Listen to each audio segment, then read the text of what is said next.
யோசுவா 16ஆம் அதிகாரம். 1. யோசேப்பின் புத்திரருக்கு விழுந்த சீட்டினால் அகப்பட்ட பங்குவீதமாவது, எரிகோவின் அருகே இருக்கிற யோர்தானிலிருந்து யோர்தானுக்கு கிழக்கான தண்ணீருக்கு போய் எரிகோ துவக்கி பெத்தேலின் மலைகள் மட்டுமுள்ள வனாந்தர வழியாகவும் சென்று 2. பெத்தேலிலிருந்து லூசுக்கு போய் அர்கியினுடைய எல்லையாகிய அதரோத்தை கடந்து 3. மேற்கே எப்லெத்தியரின் எல்லைக்கும் தாழ்வான பெத்தொரோன் காசேர் என்னும் எல்லைகள் மட்டும் இறங்கி சமுத்திரம் வரைக்கும் போய் முடியும். 4. இதை யோசேப்பின் புத்திரராகிய மனாசேயும் எப்பிராயீமும் சுதந்தரித்தார்கள். 5. எப்பிராயீம் புத்திரருக்கு அவர்களுடைய வம்சங்களின்படி உண்டான சுதந்தரத்தினுடைய கிழக்கு எல்லை அதரோத் அதார் துவக்கி மேலான பெத்தொரோன் மட்டும் போகிறது. 6.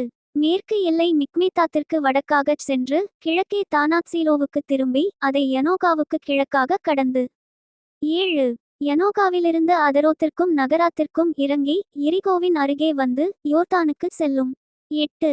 தப்புவாவிலிருந்து மேற்கு எல்லை கானானதிக்கு போய் சமுத்திரத்திலே முடியும். இது எப்பிராயீம் புத்திரரின் கோத்திரத்திற்கு அவர்கள் வம்சங்களின்படி உண்டான சுதந்தரம். 9. பின்னும் எப்பிராயீம் புத்திரருக்கு பிரத்தியேகமாய் கொடுக்கப்பட்ட பட்டணங்களும் அவைகளின் கிராமங்களுமெல்லாம் மனாசே புத்திரருடைய சுதந்தரத்தின் நடுவே இருக்கிறது. 10. அவர்கள் காசேரிலே குடியிருந்த கானானியரை துரத்திவிடவில்லை. ஆகையால் கானானியர் இந்நாள் மட்டும் இருக்கிறபடி எப்பிராயீமருக்குள்ளே குடியிருந்து பகுதி கட்டுகிறவர்களாய் சேவிக்கிறார்கள். யோசுவா 17ஆம் அதிகாரம். 1. மனாசே கோத்திரத்திற்கும் பங்கு கிடைத்தது. அவன் யோசேப்புக்கு முதற்பேரானவன். மனாசேயின் மூத்தகுமாரனும் கிளேயாத்தின் தகப்பனுமான மாகீர் யுத்தமனுஷனானபடியினால் கீலேயாத்தும் பாசானும் அவனுக்கு கிடைத்தது. 2. அபியேசரின் புத்திரரும் ஏலேக்கின் புத்திரரும் அஸ்ரியேலின் புத்திரரும் செக்கேமின் புத்திரரும் எப்பேரின் புத்திரரும் செமீதாவின் புத்திரருமான மனாசேயினுடைய மற்ற குமாரரின் புத்திரராகிய அபியேசரின் வம்சங்களுக்கு தக்க சுதந்தரம் கொடுக்கப்பட்டது. தங்கள் வம்சங்களுக்குள்ளே அவர்களே யோசேப்புடைய குமாரனாகிய மனாசேயின் ஆண்பிள்ளைகளாயிருந்தார்கள். 3. மனாசேயின் குமாரனாகிய மாகீருக்கு பிறந்த கிளேயாத்தின் குமாரனாகிய எப்பேரின் மகன் செலோப்பியாத்துக்கு குமாரத்திகள் தவிர குமாரர் இல்லை. அவன் குமாரத்திகளின் நாமங்கள் மக்லாள், நோவாள், ஒக்லாள், மில்காள், திர்ச்சாள் என்பவைகள். 4. அவர்கள் ஆசாரியனாகிய எலெயாசாருக்கும் நூனின் குமாரனாகிய யோசுவாவுக்கும் பிரபுக்களுக்கும் முன்பாகச் சேர்ந்து வந்து, எங்கள் சகோதரர் நடுவே எங்களுக்கு சுதந்தரம் கொடுக்கும்படி கர்த்தர் மோசேக்கு கட்டளையிட்டார் என்றார்கள். ஆகையால் அவர்கள் தகப்பனுடைய சகோதரரின் நடுவே கர்த்தருடைய வாக்கின்படி அவர்களுக்கு சுதந்தரம் கொடுத்தான். 5. யோர்தானுக்கு அப்புறத்திலே இருக்கிற கீலேயாத் பாசான் என்னும் தேசங்களையல்லாமல் மனாசேக்குச் சீட்டிலே விழுந்தது 10 பங்குகளாம். 6. மனாசேயின் குமாரத்திகள் அவன் குமாரருக்குள்ளே சுதந்தரம் பெற்றார்கள். மனாசேயின் மற்ற புத்திரருக்கு கீலேயா தேசம் கிடைத்தது. 7. மனாசேயின் எல்லை ஆசேர் தொடங்கிச் சீகேமின் முன்னிருக்கிற மிக்மேத்தாவுக்கும் அங்கேயிருந்து வலதுபுறமாய் என் தப்புவாவின் குடிகளிடத்திற்கும் போகிறது. 8. தப்புவாவின் நிலம் மனாசேக்கு கிடைத்தது. மனாசேயின் எல்லையோடிருக்கிற தப்புவாவோ எப்பிராயீம் புத்திரரின் வசமாயிற்று. 9. அப்புறம் அந்த எல்லை கானா என்னும் ஆற்றுக்கு போய் ஆற்றுக்கு தெற்காக இறங்குகிறது. மனாசேயினுடைய பட்டணங்களின் நடுவே இருக்கிற அவ்விடத்து பட்டணங்கள் எப்பிராயீமுடையவைகள். மனாசேயின் எல்லை ஆற்றுக்கு வடக்கே இருந்து சமுத்திரத்திற்கு போய் முடியும். 10. தென்னாடு எப்பிராயீமுடையது, வடநாடு மனாசேயினுடையது. சமுத்திரம் அதன் எல்லை. அது வடக்கே ஆசேரையும் கிழக்கே இசக்காரையும் தொடுகிறது. 11. இசக்காரிலும் ஆசேரிலும் இருக்கிற 3 நாடுகளாகிய பெச்சையானும் அதின் ஊர்களும் இப்லியாமும் அதின் ஊர்களும் தோரின் குடிகளும் அதின் ஊர்களும் எந்தோரின் குடிகளும் அதின் ஊர்களும் தானாகின் குடிகளும் அதின் ஊர்களும் மெகிதோவின் குடிகளும் அதின் ஊர்களும் மனாசேயினுடையவைகள். 12. மனாசேயின் புத்திரர் அந்த பட்டணங்களின் குடிகளை துரத்திவிடக்கூடாமற் போயிற்று. கானானியர் அந்த சீமையிலேதானே குடியிருக்க வேண்டுமென்று இருந்தார்கள். 13. இஸ்ரவேல் புத்திரர் பலத்தபோதும் கானானியரை முற்றிலும் துரத்திவிடாமல் அவர்களை பகுதி கட்டுகிறவர்களாக்கிக் கொண்டார்கள். 14.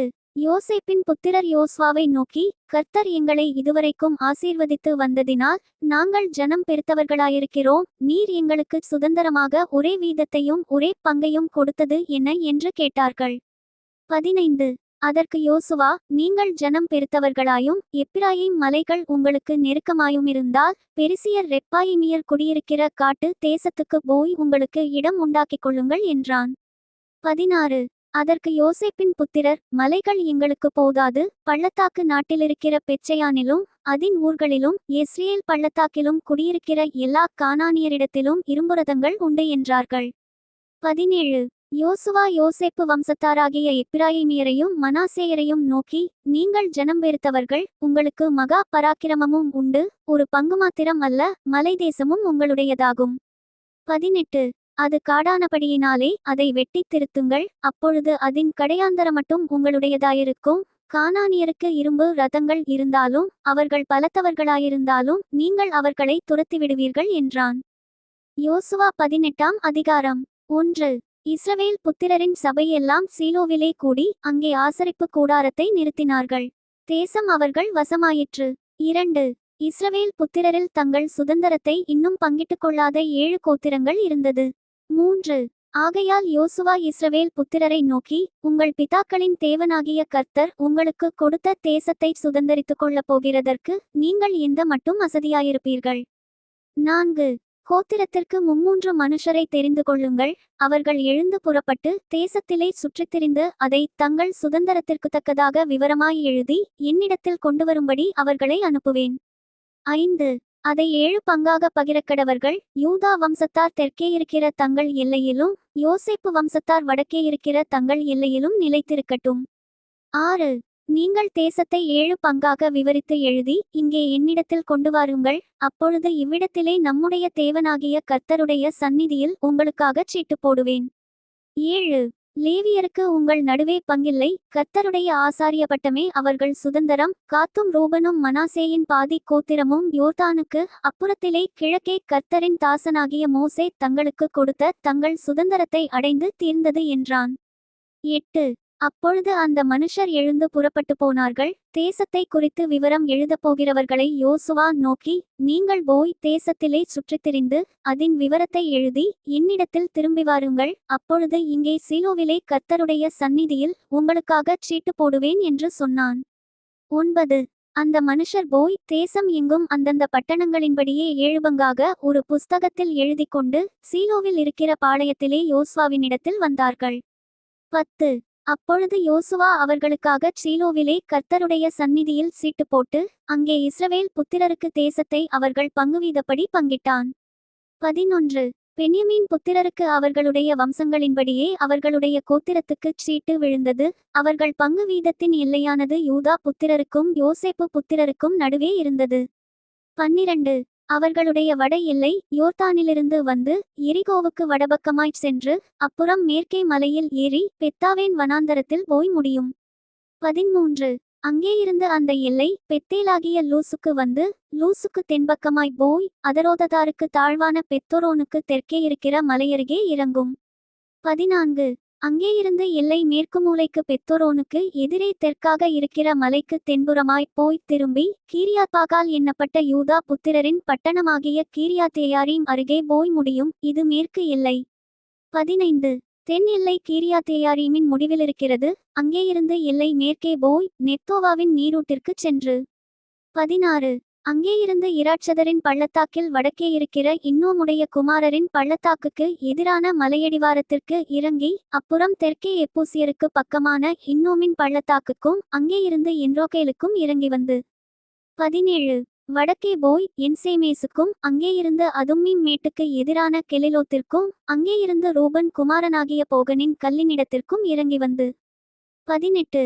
அராபாவுக்கு எதிரான வடபக்கமாய் போய் அராபாவுக்கு இறங்கும். 19. அப்புறம் அந்த எல்லை பெத்தோக்லாவுக்கு வடபக்கமாய் போய் யோர்தானின் முகத்துவாரத்திற்கு தெற்கான உப்புக்கடலின் வடமுனையிலே முடிந்து போகும். இது தென் எல்லை. 20.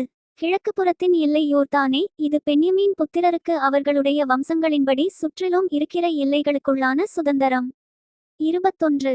பென்யமீன் புத்திரரின் கோத்திரத்திற்கு அவர்களுடைய வம்சங்களின்படி இருக்கிற பட்டணங்களாவன எரிகோ, பெத்தோக்லா, கேசிஸ் பள்ளத்தாக்கு. 22. பெதரபா, செமராயிம், பெத்தேல்.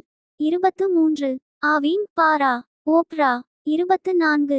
கேப்பாரமோனாய், ஒப்னி, காபா என்னும் 12 பட்டணங்களும் அவைகளின் கிராமங்களுமே. 25. Gibeon, Rama, Beeroth. 26.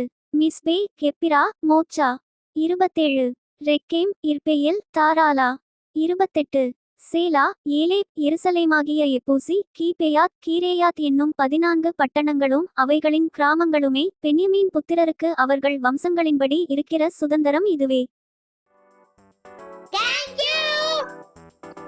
Bye from Daniel. Bye from Daniel.